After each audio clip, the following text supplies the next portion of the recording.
I'm not immune to being jaded, tired, and guilty of sharing my fears as advice. But other people's advice should never be the foundation of your dreams.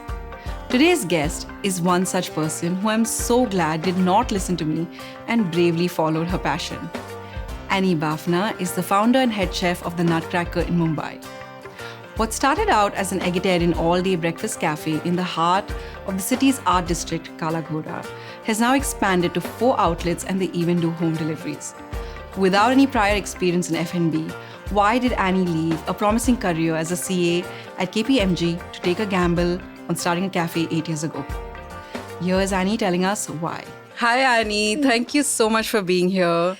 I was so excited to have you on, and I was so keen to have you tell your story because I want to tell everyone how we met. Yes. And do you remember that? Of course. That was like right in the beginning of my journey. How could I forget? So the story goes that, what was it, 2013? It was 2013. It was 2013. Yeah. Lo 15 was about 3 years old. 3 years old. Yeah. And I had just started my Bandra store. Yes. And it was one of those days when it's a new store and you're tired and you're exhausted and you're working like 14, 15 hours and you haven't had a day off and everything feels overwhelming and the weight of the world is like crushing you. Yeah. And I was at my store and Annie and her husband Sid came to meet me. And Sid said, "Hey, Annie is looking to start her own cafe." And I asked you, I was like, "So what do you do? What's your background?" And you're like, "I have no culinary background." And then you said, "Yeah, I have a child and I have this idea and I want to do this vegetarian cafe and la la la la." And you thought I was nuts. And I actually looked at you and I said, "Don't do it." Yeah, I remember that. I'm so glad you didn't listen to me. I'm so glad you didn't listen to this crazy 24-year-old who was like way, exhausted at that point. And I'm so glad that you did.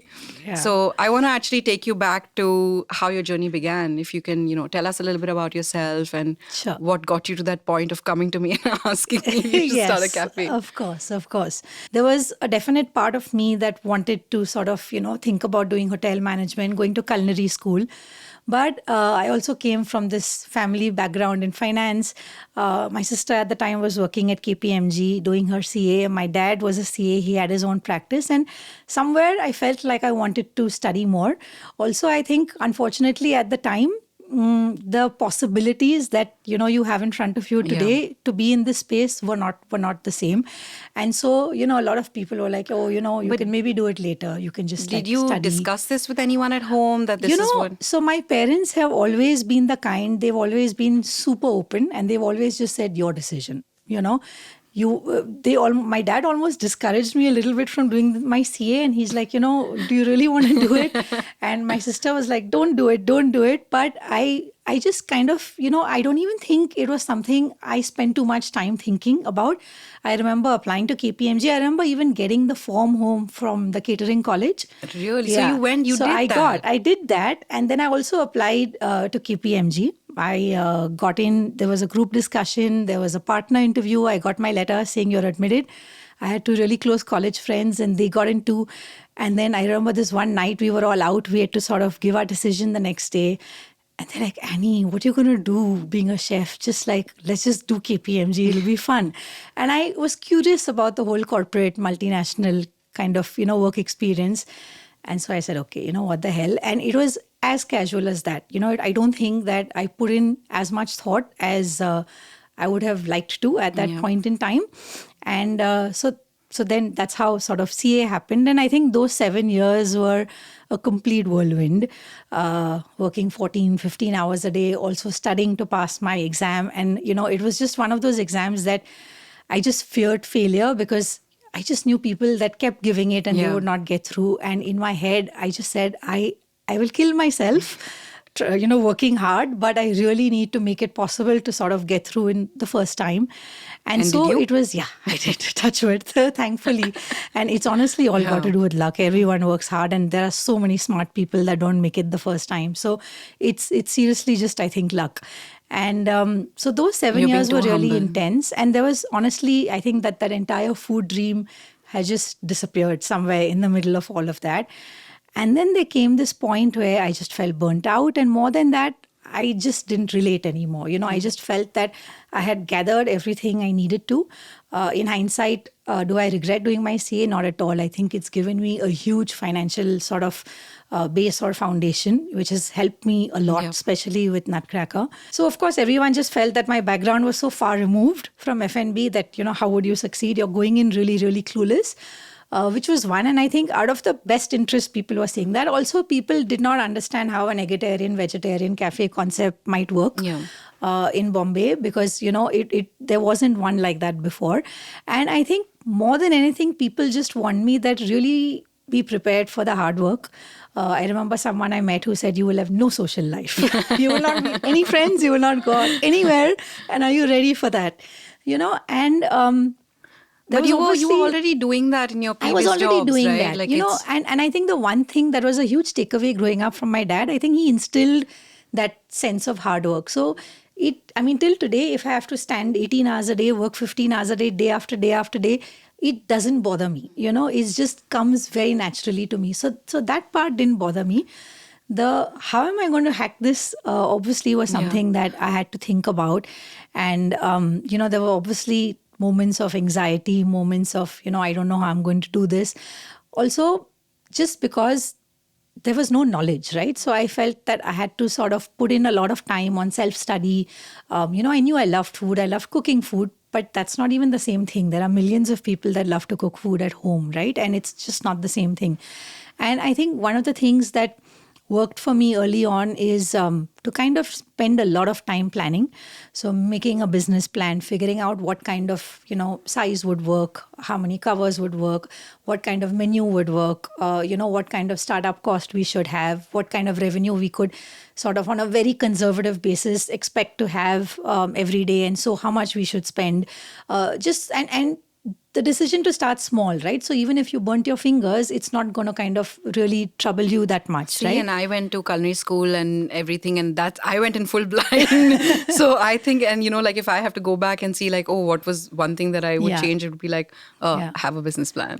You without realizing it, you were already starting from and that's something that people don't kind of realize because you're like, because you can hire a chef. Yes. You can hire a team, but I think that when you're running a business especially, that innate sense of this is how this needs to work. And I think that's already a step in the right direction. Yeah. I spent enough time, once we signed up, we found a place, which was a real struggle. Mm-hmm. But once I found the place and we signed up, I also took a lot of time to open. I said... you didn't rush it and say 30-day lock-in period, no, starts. No, exactly. Go. So, as part of our setup cost, I had said, all right, we had a 3-month rent-free or a 2-month or 3-month rent-free.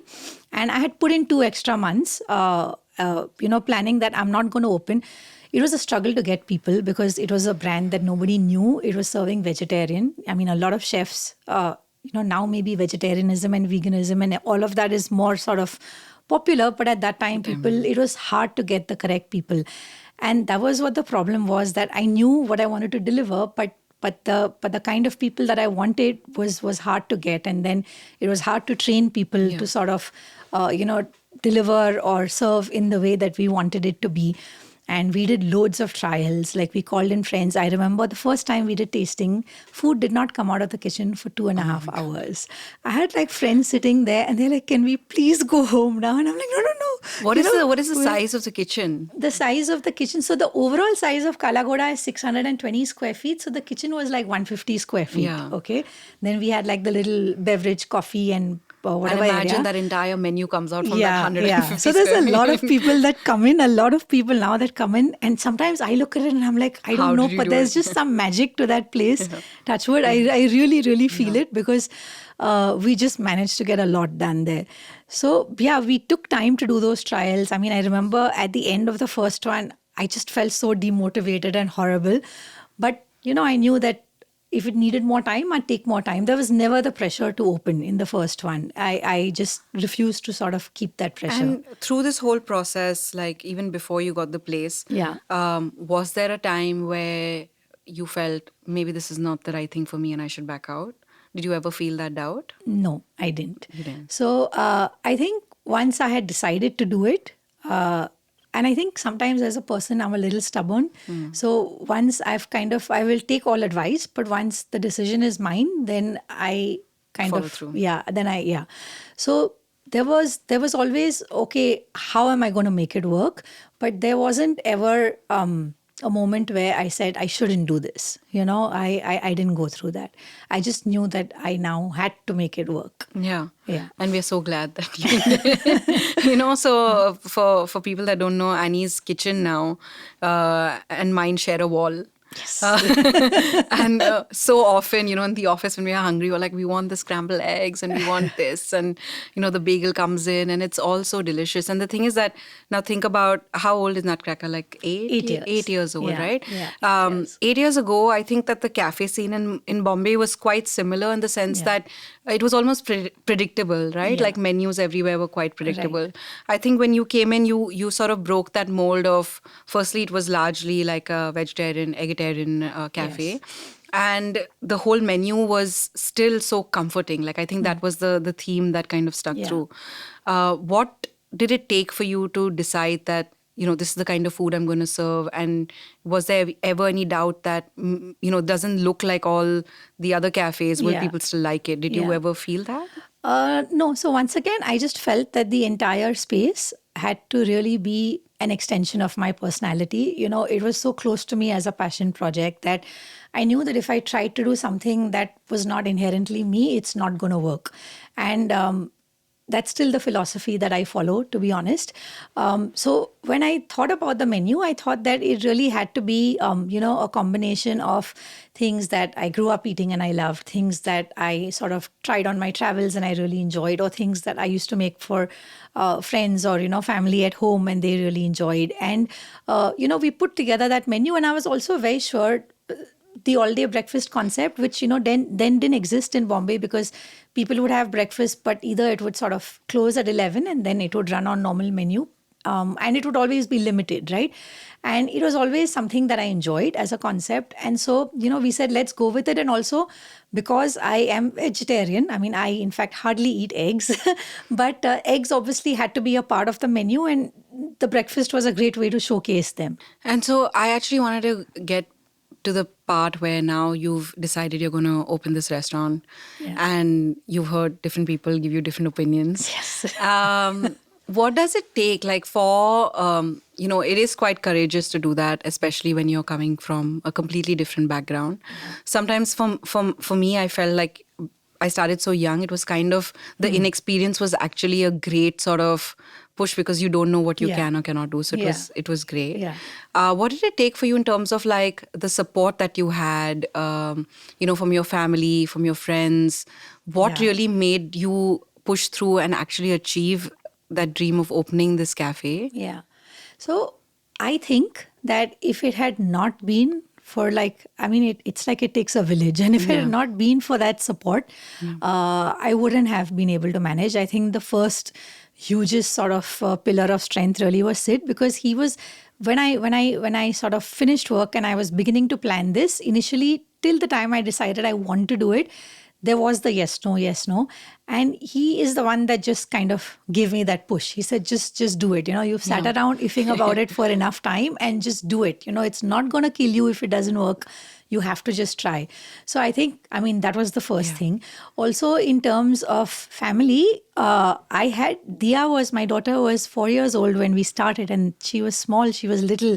And I remember we had these 3 yellow chairs outside Kalagoda, and so often she would just be sitting outside at night waiting for me to sort of finish. And I had a lot of family support. I don't live with my in-laws. We live separately. We always have. But family support in terms of, my sister, my parents, Sid's parents, and then we have neighbors who really are like godparents to Diya. And I think that everybody just put in that support because for me, that was the main thing. Being at work for as many hours as was required was no issue for me. I just needed to know that she was okay. And I think that part for me was something that if I did not have that network of support, I don't think I would have managed.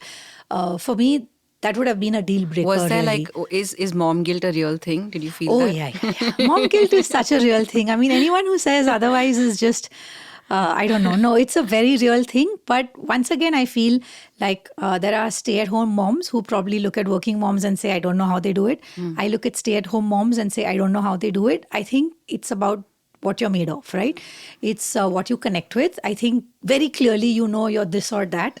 And then you have to make that choice, and then you have to sort of live with it. And there will always be moments of imbalance. There were moments that she really needed me and I had to drop whatever it was because I knew that I had to be there, and work suffered, and vice versa. There were times that, work had to take sort of, more importance, and she would suffer. And so it's always a balancing game. I don't think that that's never different, right? Like today when I finish work, I can't even think of doing anything else. Like she's 13 now, she'll be 13 next month, so she's grown up. But my first sort of thing is, okay, I need to get home, just to be around. So I think the family support that came in was huge. The support from Sid was huge because not only was it, he was, not only him, but even friends. I mean, we were so short-staffed when we started. We didn't have enough people in the kitchen. I remember the first time I came, he was serving. We were all serving, yeah. right? I would even I would have a roster with friends coming in on Sunday duty. I'm like, this Sunday, you're going to be here. This Sunday, you're going to be here. I had like friends serving, clearing tables, like doing everything. So really, it took a village. And I can't imagine what it would have been like, or if it would have even been possible if I didn't have that. So it's been 8 years. Now you have 3 cafes. Four cafes. Yeah. Lost notes. No. My bad. He's like, I told you 4 cafes, and they all run for delivery. I think the kitchen in Parel runs for delivery. Yeah.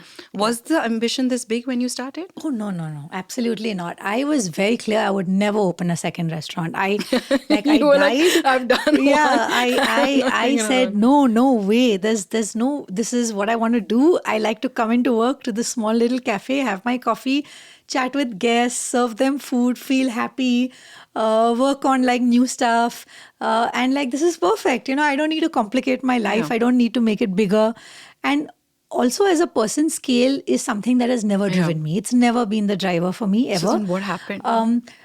But I think somewhere what happened is that I reached a point where it felt a little more balanced. And once again, Sid, I think he's like this constant push from the back. He's like, but Annie, what next? Like, why can't you just do one other small the investment one in Bandra, banker right? in him. Yes, he's like, this is doing well. We must multiply. Exactly that, right? I mean, we are so different in that way. And I thought, okay, this is working. And it had reached the stage where it was not killing me as much anymore as it did in the first 2 years. And so I said, all right, Bandra would be cute. We can sort of replicate, do a small one there too. And, we'll take it easy. If we find a spot that's doable, we'll do it. The spot came up faster than I expected, really. And so that one happened. And once again, for Palladium and for Geo, especially for Palladium, because that was the first large jump, right? From small to big and bar and all of that. So the concept between both were different. Now you had like a proper, it was more of a restaurant with a bar, with a full bar menu. So I think that typically the way we look at it, while the menus are very similar, but Kala Ghoda and Bandra are more your your hole in the wall neighborhood cafes. Yeah. And the other two, which are in the malls, also follow the same concept or philosophy of comfort food, all day dining. But because they're larger spaces, the menu has a little more in them, in terms of it being more restaurant-y. And of course, the bar that both of them have. So, when that one came is when I really panicked, because I said, no, I can't do this. It's too big. It's too much of an investment. And, I don't know how it'll be. And that offer came to us, and, Sid was like, but it will change the brand. Yeah, he's like, it's Palladium. It's you should be there, and you're getting the opportunity. And he obviously took on the negotiations and all of that. And I'd really like to have Sid in my corner, for sure. Yeah, I mean, honestly, I feel so fortunate to have him as my negotiator. Sometimes I feel like when we're sitting at a meeting and he's negotiating, I'm like, oh my God, I just want the floor to split and I'll go through. But he is at it, and the stuff he manages to get out is amazing, right? So yeah, it's like a complete trump card that I get to pull out.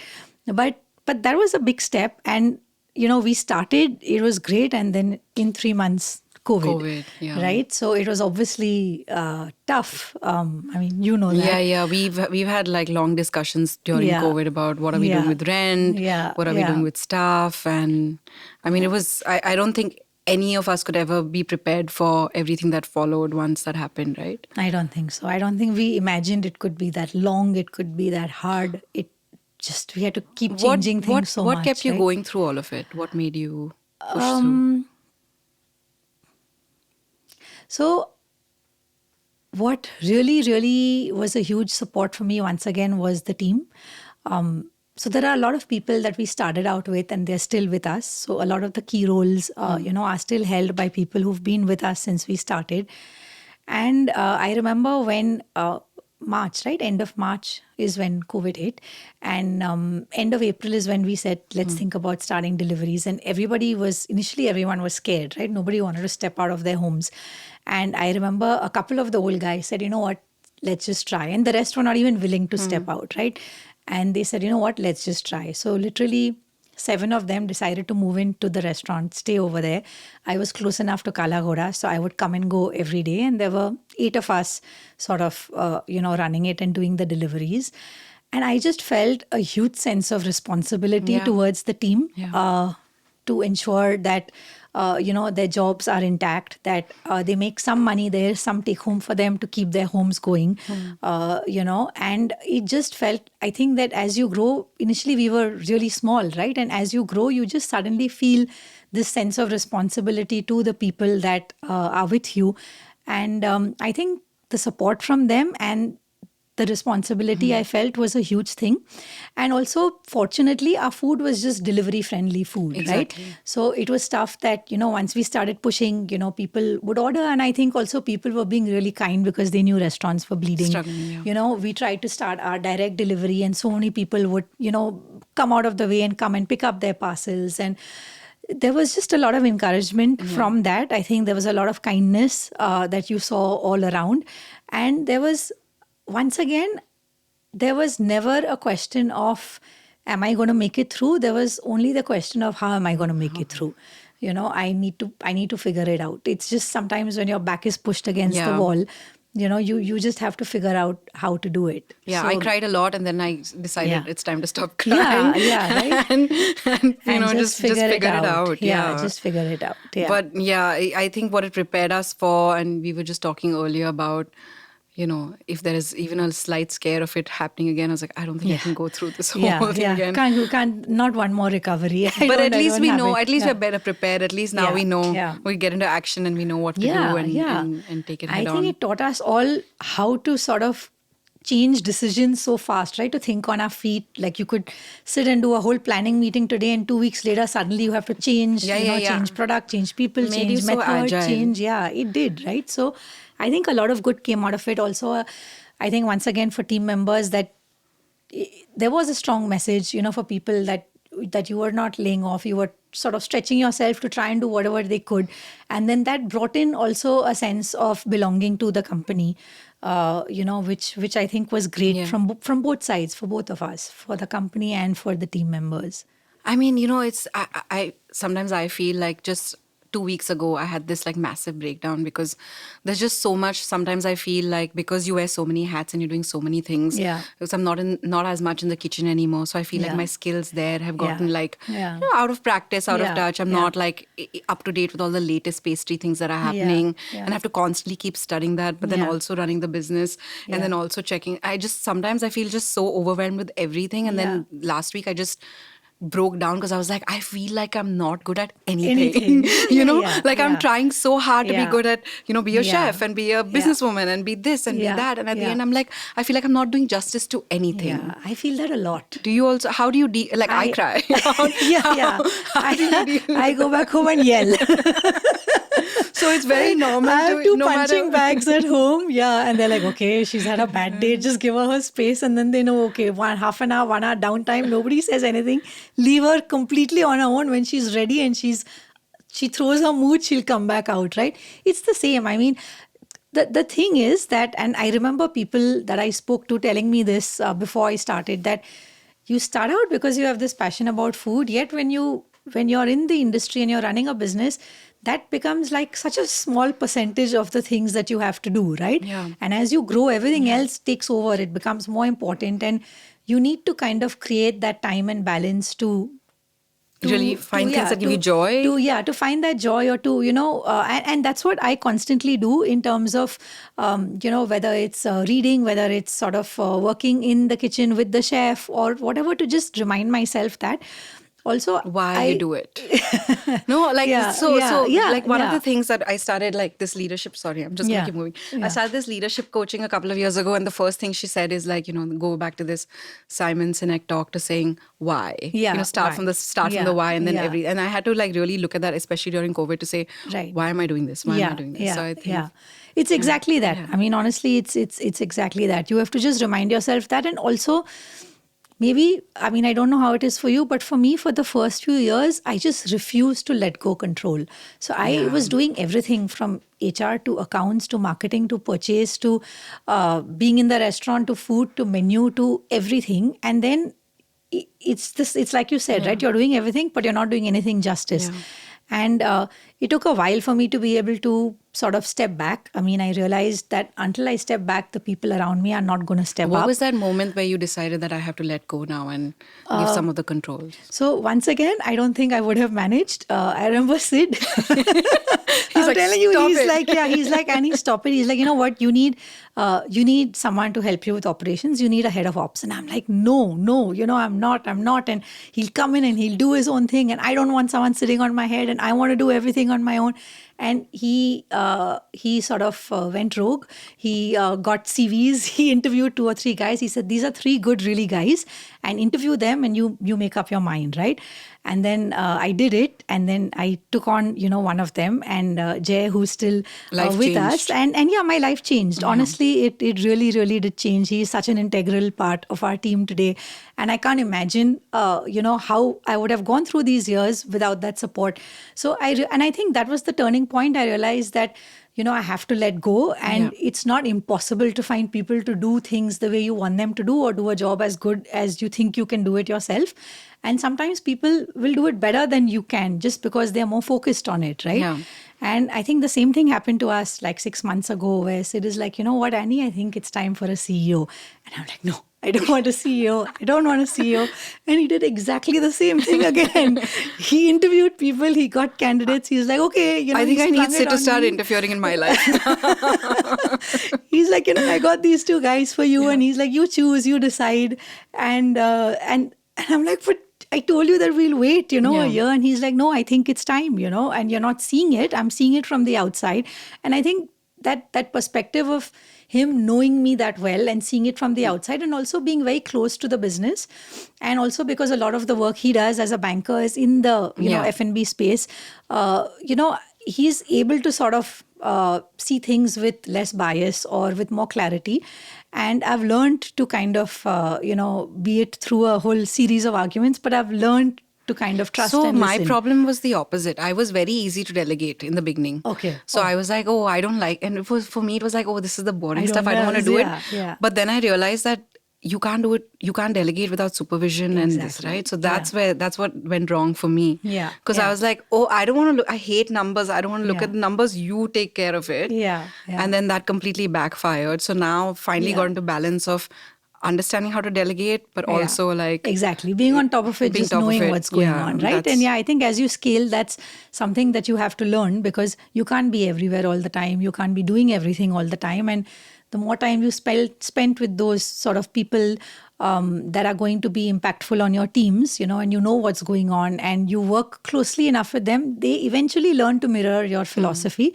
And for me, that's been something that is really important. It's not about what they're doing, but it's also about how I want to run this, the way they're going to be treating team members. I mean, one of the things that was very difficult for me when I came in was I didn't like the way people in the kitchen were being treated. I mean, I was shocked when I saw like a chef take a hot pan and hit someone with it. And I'm like, how do you do that? Like you don't work here if you do that. And it was just such a given thing, the yelling. And I don't think it's cool. Yeah. I think it's actually uncool. And to change that mindset, which maybe it was rampant at a time,